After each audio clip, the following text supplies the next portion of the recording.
Hey everybody. In this introductory tutorial, I'm going to talk to you a little bit about the software that I use to do my recordings. And I've got up here on my desktop a version of Cubase that I like to use. Now, I've got ProTools and I've got fuller recent versions of Cubase as well. But I find myself almost constantly let me take those off. Constantly going back to Cubase Elite Edition 5 just because I find it so easy to use, it's so familiar, and I'm really not doing anything incredible here. I'm just, multi-tracking. As far as effects goes, I'm just using basic stuff, and everything that I need is in this light version of Cubase. It's easily accessible, and I don't have an extensive list of different reverbs to choose from. And I'll show you what I find myself using practically all the time because I just like it, and it suits my purpose. So what I've got here is my project window for the song Margaret, which I recorded recently and which is on YouTube. And what you see here is all these colors are the various tracks, the various instruments. So I'll go through some of them and why I color them the way I did. These pink things you can see are the tracks that I initially recorded when I just sat down and sang the song. So if you come over here to this side, these are the the track labels. You can see Vox, which means vocals. This is my main vocal. And you can see Git MIC, Git mic. This is the microphone that I use to record my guitar, the black microphone. And Git DI refers to the fact that I'm plugging my guitar in as well. Like when you'd plug it into an amplifier, I plug it right into the audio interface. So I have two tracks for my guitar. They're the same thing. They're the same guitar. They're just recorded by the mic and also by plugging it directly in. And I like to do that because it gives me some control. I can mix these two channels and I get sort of the acoustic sound of the mic and I get the sound from the pickup on the guitar as well, and that I can now affect to the way I want it. So these three tracks are from my original singing. Now, you're going to notice within this pink region that there are some other colors in here. They happen to be gray. And these are spots where I cut and spliced, I'm giving away a little secret here, from other takes that I did. Other times I sang the song. So if I scroll back in the window a little bit, you're going to see all this stuff in orange. And you'll see lots of these white waveforms. So, here's where I sang the song. And I sang the song again here. And I can keep coming back, and then I sang the song again. And this is not just one song. It probably ended there, and I did it again. So I really sang the song multiple times. Let me zoom out a bit so you get the whole picture. I often do tend to color the different takes of the song differently so I can find what I want easily. So I sang the song multiple times. Right at the beginning, I was having a little trouble with my inputs, and stuff was going a little bit haywire. But then I got things under control. And what I do is I often will sing the song, again, between me and you, 6, 7, 8, 10 times, whatever, if I need to. And then very often, I'll find I end up using the last take or the first one. All right. I don't record with a metronome. I have reasonable timing when I'm recording all in the same day, all in the same session. And I can go back, and if I sang a particular word really weirdly or there's a bad pop or something, I can sometimes grab just that word or just that phrase and paste it in and line it up, and it often works relatively well for me. But again, most of the song, I just sing right through. And then I go in and while I'm listening to the song playing back, these three tracks, while I'm listening with the headphones on, I'll set up my, my cursor, whatever, and I'll press record down here, and I'll just start recording another guitar part, and I'll play it through. Now you can see there is quite a lot of gray here. This particular song was not a straightforward song with the same tempo all the way through. There's a lot of stops and starts and slight changes in tempo or strumming style. And so it was quite a challenge to get everything to fit nicely and to play well together. And so I had to do a lot of work on the audio to get everything to line up. But what I often will do is I will put two rhythm guitars separate, okay, and pan them left and right. So I'm going to let you hear, let's listen to just the vocal track, and we'll see how that sounds.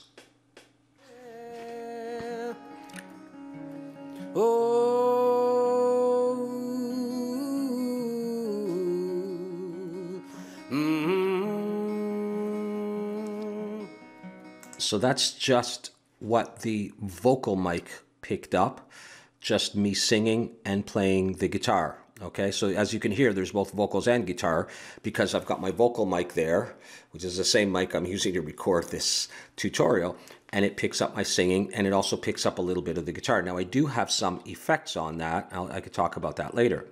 But if I come back and I add the guitar mic, all right, that I use to record the guitar, let's have a listen to that.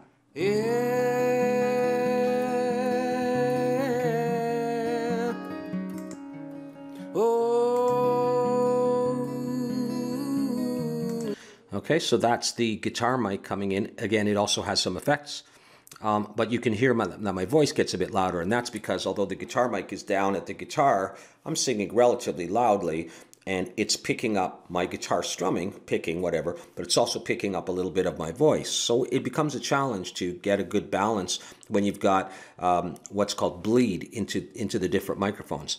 Now I'll add this Git DI here, the plugged-in guitar, but it's very quiet. I don't usually use that much of that signal, but I'll add it in and we'll see if you can hear a little bit of a difference.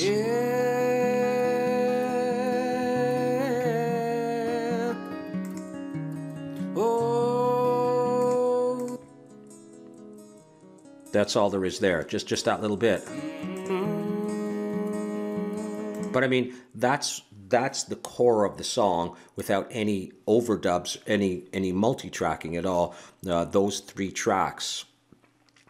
Then, like I say, what I often do is I'll go back in and I'll add some other guitars. So let's listen to this, and I'll show you how it sounds with this guitar coming in.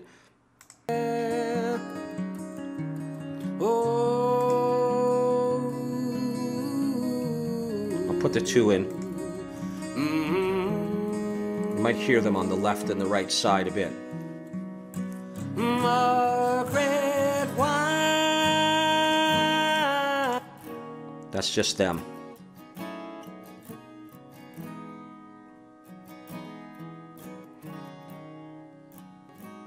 Now you're going to hear a little bit of funny stuff.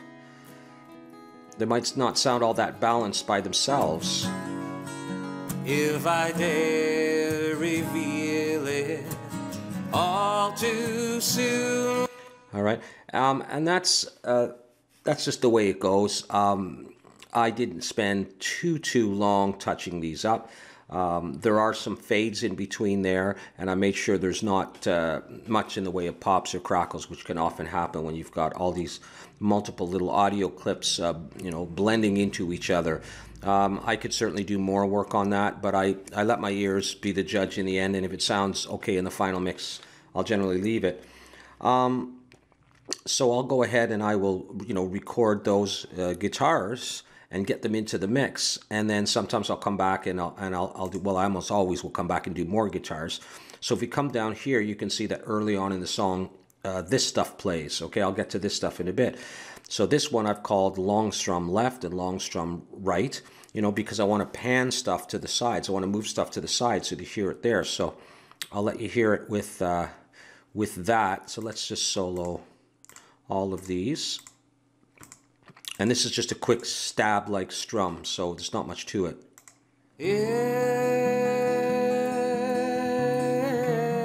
So I don't know if you hear that like that here. What I'll do is I'll just solo these two strums. I often do one on the left and one on the right, but there's no hard and fast rules to this. So just to hear that part itself. All right, that kind of thing. You know, and then that just adds to the song. Oh, sorry. Solo all of these again. You may or may not hear that very well. Yeah.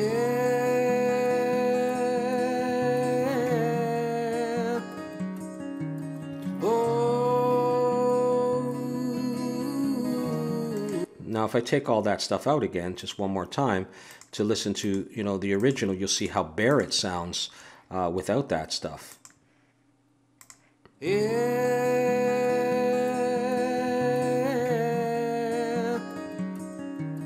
Oh.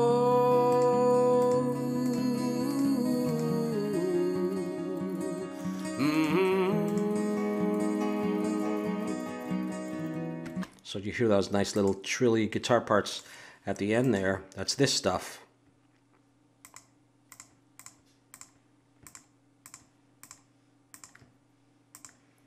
Just soloing those two, git pick left and git pick right.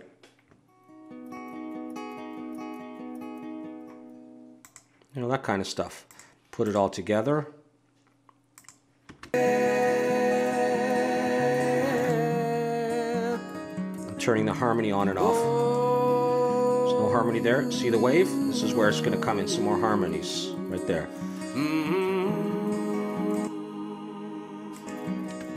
Okay.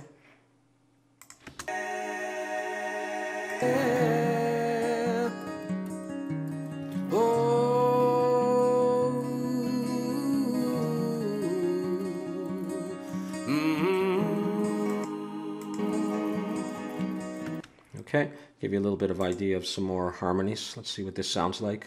Rather I bring it back and live it through.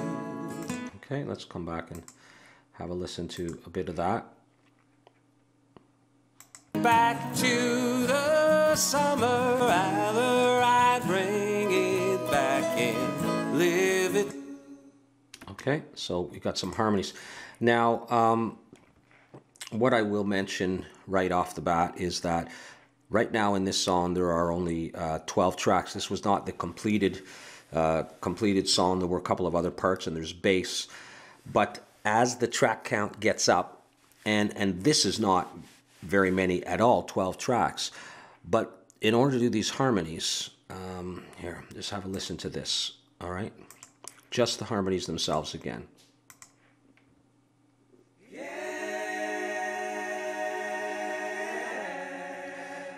That's not one voice, that's 12 voices. Okay, that's 12 tracks of harmonies. Now, if I had 11 or 12 tracks here and I recorded in this same project another 12 tracks of harmonies, I'm up to 24 tracks with effects. So that starts to become pretty laborious on the computer. And so what I actually do is I often start a new project. I'll bring in a mix of the song and I'll just record harmonies. So I can do 12 or 13 or 16 tracks of harmonies. And then I'll mix them down. As you can see, this is a stereo file. If you see two lines there, this is a stereo file. These are all mono files because it's just one line. Every one of these is mono, mono, mono. But of course you can move those to different positions in a panorama. This is a stereo track, so it really takes up two. Actually, I'm not sure if it does, but at any rate, that's how I do that. So the other thing we could have a quick look at is the guitar solo. The guitar solo comes in over here. So I'll play it a little bit, and you'll hear the guitar solo coming in on this line here. And I could actually grab all this if I wanted, and I could change this to a different color. Let's see if that looks, just so you can see it. Okay, now it's in blue. Margaret, why? Here's another one. Did the dream we had grow colder? This one's a bit longer. Leaving all it's sad behind.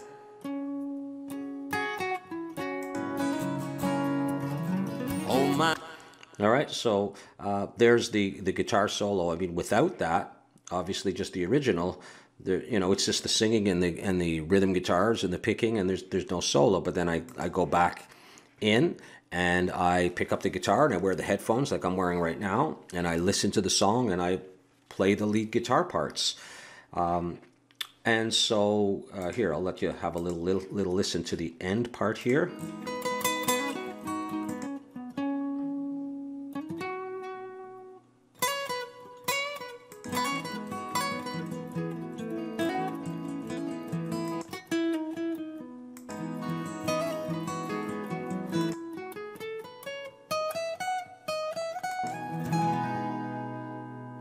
All right, so that's the concept of multi-tracking. It takes a lot of work and there's a lot of editing involved, and you got to decide where you want those instruments to play and where you don't want them to play, so you create some interest, and that's basically how you do it. Now, let's have a quick look at some of the effects that I use. First of all, if I come up to my main vocals here, okay, this is where I sang the song as I sat there in the chair and I played the guitar and I sang it all the way through. If you come over here to this inspector part of the window, you're going to see a C there. That means that this vocal track is right in the center of the stereo field, okay? And that's generally where you want your main vocals, right in the center. I'm not delaying it or anything, so we don't have to deal with that. And this is a volume here. But of course, we could look at the mixer, and I'll show you that in a moment. But before I do that, I want to show you something else. So my main vocals are right down the middle. If I come to the next track, which is my guitar microphone, I put this at left 7. All right, so just a little bit off center over to the left with a particular volume. But come and look at my guitar DI.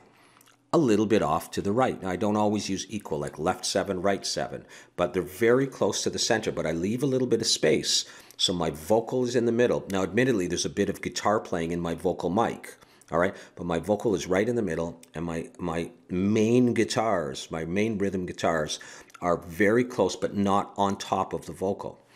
But look at what I do when it comes to this picking. Now, I'm going to play this for you again.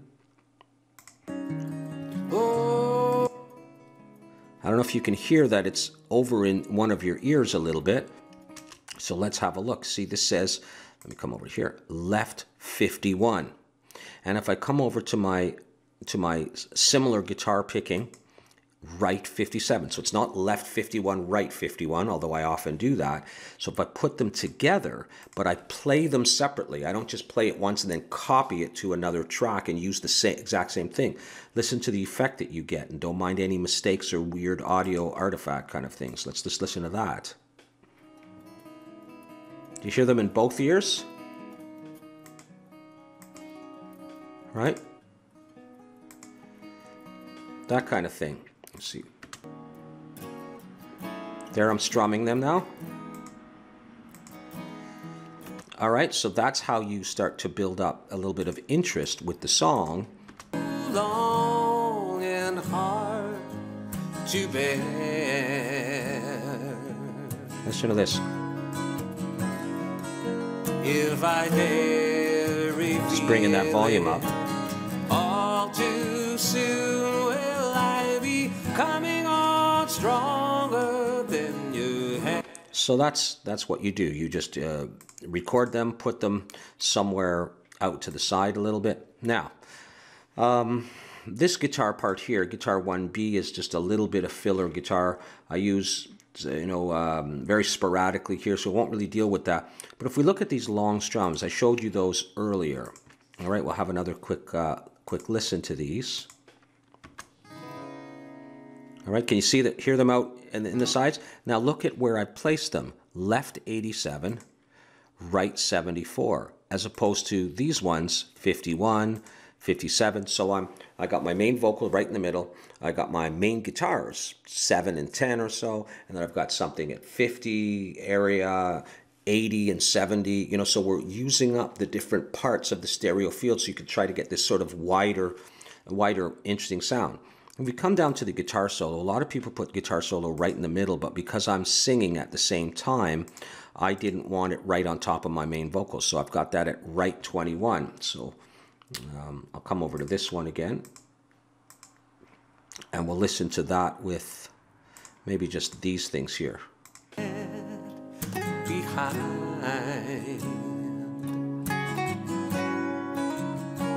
So it's off just a little bit to the side, so it sounds kind of like you're listening to a band or you know, an acoustic band playing, you know, in a club or something like that. You know, the guitar player is not sitting on the lap of the singer, right? And not everything is coming out at you straight, you know, from the front. You know, the guitar player's over on the side doing his thing, you know, and the other guitar player's over there, and the keyboard player's there, and the bass, usually bass is down the center. All right, but you get a little bit of fullness to the sound. All right, and harmonies is another thing. I generally do low, medium, and high harmonies if I can, or low, mid, and high harmonies. And I do 4 or so tracks of low, 4 of mid, and 4 of high. And I just start placing them all around so I get this thicker sound. As far as effects goes, I think maybe I'll leave that for another tutorial, because that gets into a whole other mess of stuff. But I will show you one last thing. When we look at this song, you're probably getting tired of hearing the exact same part, so I'll come to another spot. Oh, yeah. Okay, I just want to show you that this is the mixer. It certainly is not as impressive as some mixers, as in later Cubase or the Pro Tools mixer, but this is where you move all your sliders up and down, so I'll show you how that would work if we just focus on Vox right here. So listen to my voice. If the wrong is mine. Now you can still hear a bit of my voice, but it's coming through here. Our love must die. Here's the harmonies. I'll wait in line. Here they come. Baby, if the dew is time. Right now. So we can put things back together. Come on, Margaret, let's. Okay, so in the mixer view, you can see where the track is in the stereo field. For the Vox was in the center, all right, and then left 7, right 10 for those, you know, main guitars, and all of the other ones. So you can, of course, come in here and you can change that there, and you can also use this blue thing to slide it. You've got your faders to turn things up and down, and then you have all these little buttons here and stuff, and this will open your plugins for compression and EQ and reverb and that kind of thing. Okay, so I'll get into a little bit of that later on. So I just wanted you to see how the process goes, and a little introduction to the recording software, so you get a sense of what I'll be up against with the songwriting challenge. It's not just writing the song, it's not just singing the song, there's a whole bunch of work that comes after, but I do enjoy it, and it's worth it, right? All right, take care.